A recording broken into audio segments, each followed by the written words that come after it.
Hello everyone, welcome back my YouTube channel.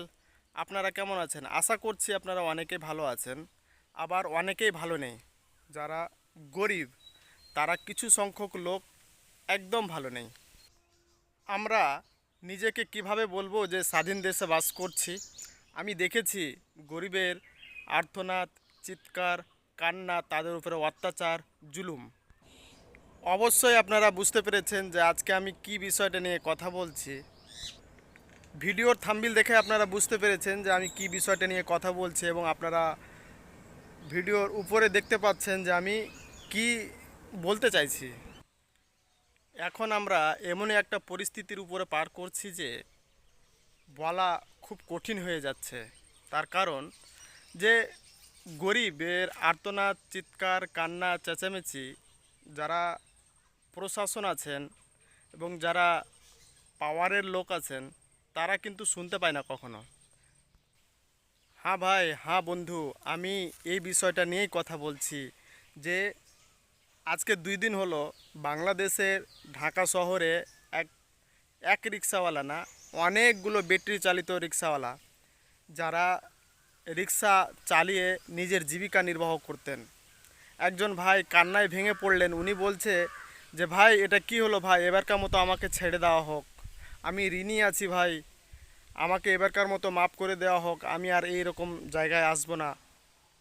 সে অনেক কান্নাকাটি করছে, অনেক চেঁচামেচি করছে, তবুও তাকে রেহাই দেওয়া হয়নি, তবুও তাকে ছাড় দেওয়া হয়নি। এটা কি স্বাধীন বাংলাদেশ?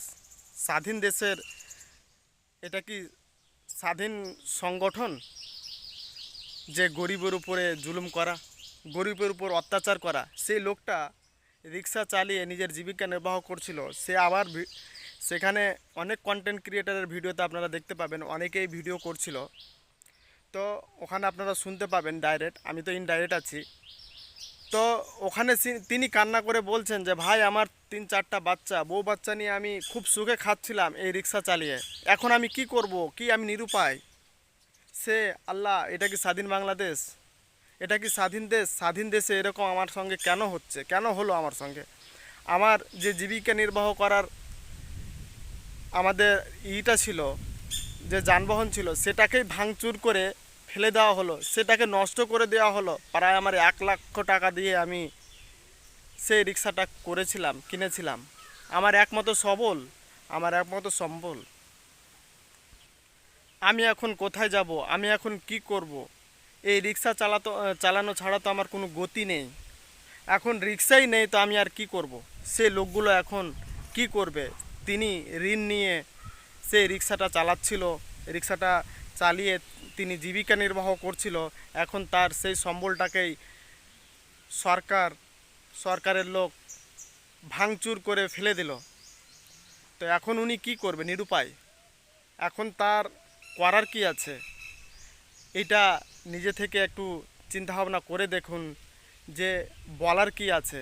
আমি তো কিছু বলার ভাষা খুঁজে পাচ্ছি না।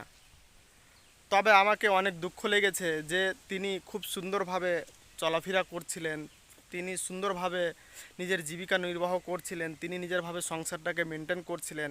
গরিব মানুষ তো, তার উপরে এরকম আমার তরফ থেকে জুলুম করা এখন তো মানে অন্যায় আমি মনে করি। তবে আমি সকলকেই বলতে চাইবো, ডিসিপ্লিন হিসাবে তো চলতেই হবে। তবুও কখনো যদি ডিসিপ্লিন ভঙ্গ হয়ে যায়, তবে উনি যদি বলে যে কি স্যার, আমার ভুল হয়েছে, আমাকে এবারকার মতো মাফ করা হোক, কিন্তু তাকে কিছু ফাইন করা যেতে পারে। তাকে ফাইন করা যেতে পারে, 4,000 5,000 টাকা তোমাকে ফাইন দেওয়া হলো, এরপরে তুমি যদি করবে তো তোমার গাড়িকে আটক করা হবে, নানান কিছু।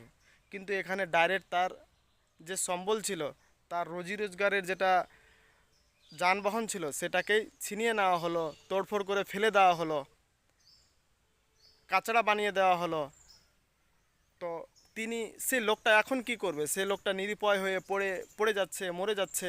বলছে যে কি আমি আর কি করব, আমার জীবনে আমি জীবিকা নির্বাহ করার জন্য আমি এই গাড়িটা চালাচ্ছিলাম, আমার 3-4টা বাচ্চা, আমার বউ আছে, আমি সুখে সংসার করে খাচ্ছিলাম, এখন তো আমি সেটা আর পারবো না, আমি এতই গরিব যে আমি কিছুই করতে পারবো না। সে লোকটার কান্না দেখলে সকলের চোখে জল চলে আসবে। তো আমি বলতে চাই যে গরিবের উপর এত নিষ্ঠুর নির্মম নির্যাতন করা ঠিক হচ্ছে না।